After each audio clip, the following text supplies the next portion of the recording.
Imagine you're a billionaire. Things are going great. Until your accountant calls. You made $50 million in profit this year, which means you owe roughly $12 million in tax. $12 million is a lot of money, even to you.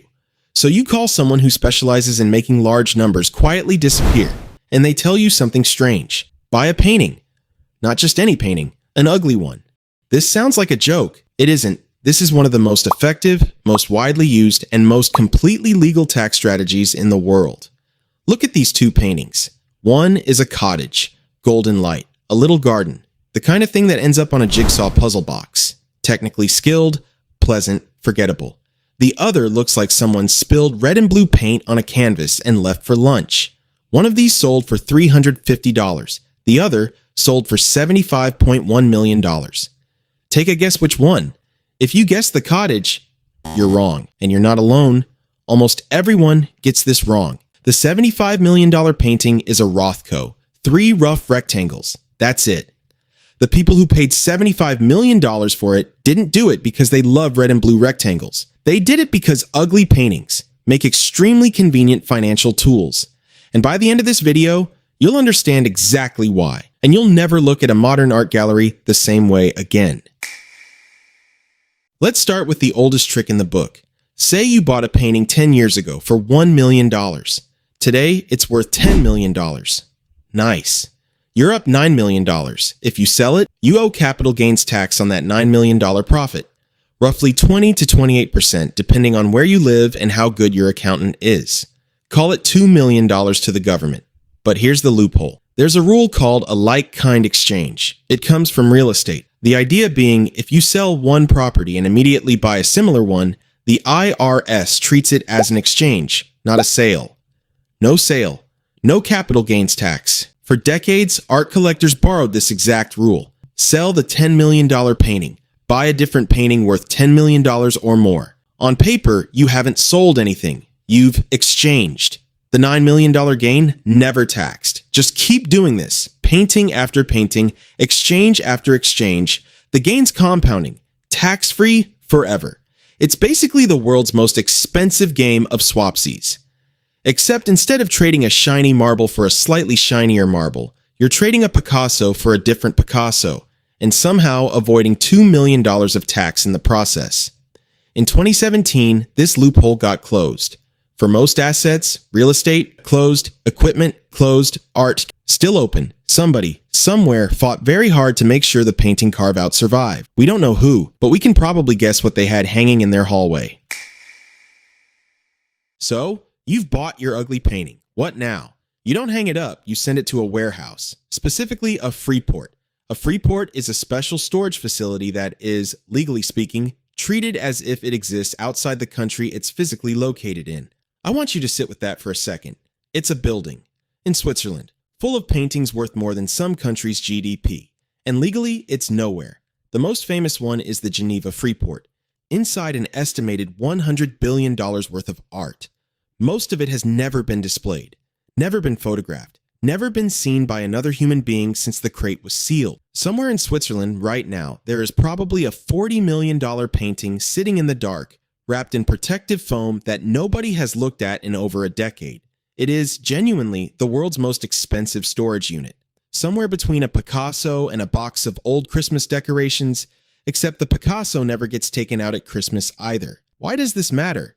As long as the painting stays inside the Freeport, no import tax, no sales tax, no VAT. It can be bought, sold, and resold between different owners without the painting ever physically leaving the building. One famous case Leonardo da Vinci painting, Salvator Mundi, sold for $450 million. It had spent years inside a Freeport before that sale. The buyer never paid import tax on a $450 million Da Vinci, because technically it never entered any country. It just moved from one storage unit to a slightly nicer storage unit, in the same building, on the same street, possibly down the same corridor.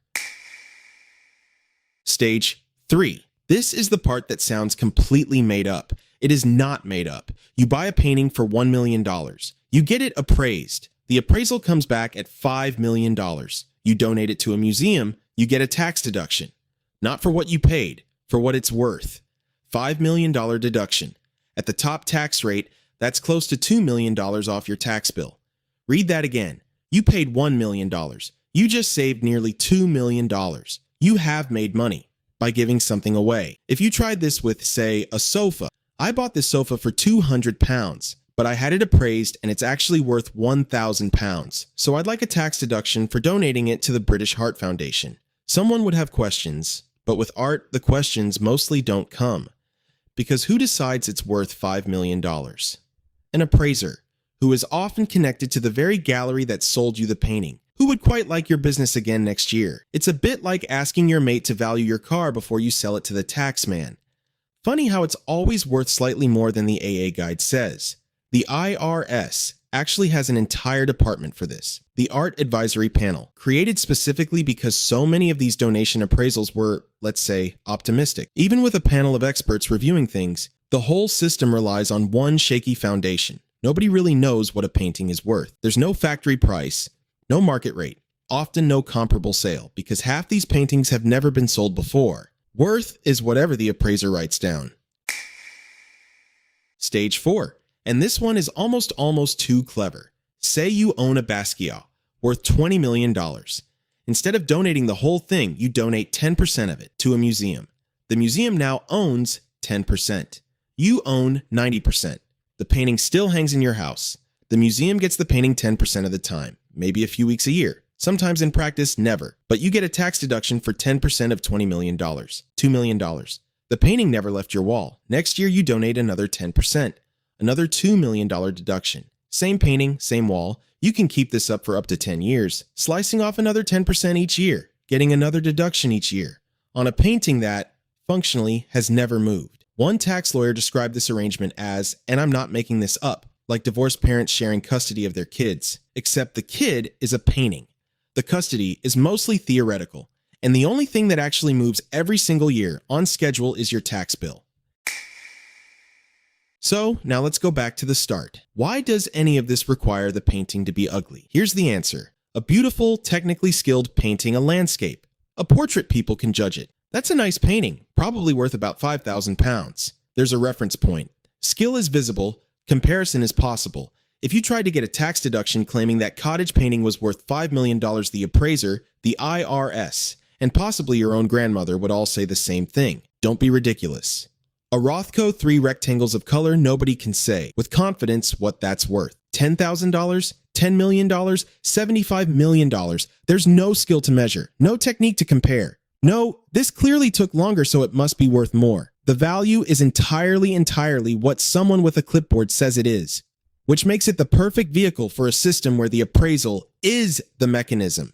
If everyone agreed a painting was worth $350 like the cottage, the tax benefits would be tiny. Nobody's getting excited about a $130 deduction. But if a painting's worth is genuinely, provably, legally unknowable, then it can be whatever the appraisal says. $5 million. $50 million? $500 million. The ugliness isn't a bug. It's the entire mechanism. The less anyone can independently verify what something is worth, the more useful it becomes as a financial tool, which is a sentence that should make every art critic in the world extremely uncomfortable.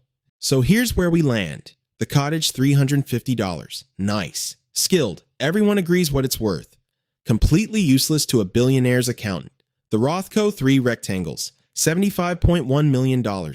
Nobody knows what it's really worth. One of the most efficient tax tools ever created. So next time you're in a gallery and you see something that looks like it took less effort than your kid's school art project selling for more than most people will earn in 10 lifetimes, you're not missing something about art. You're looking at exactly what it was built to be, not a painting, a financial instrument that happens to come with a frame.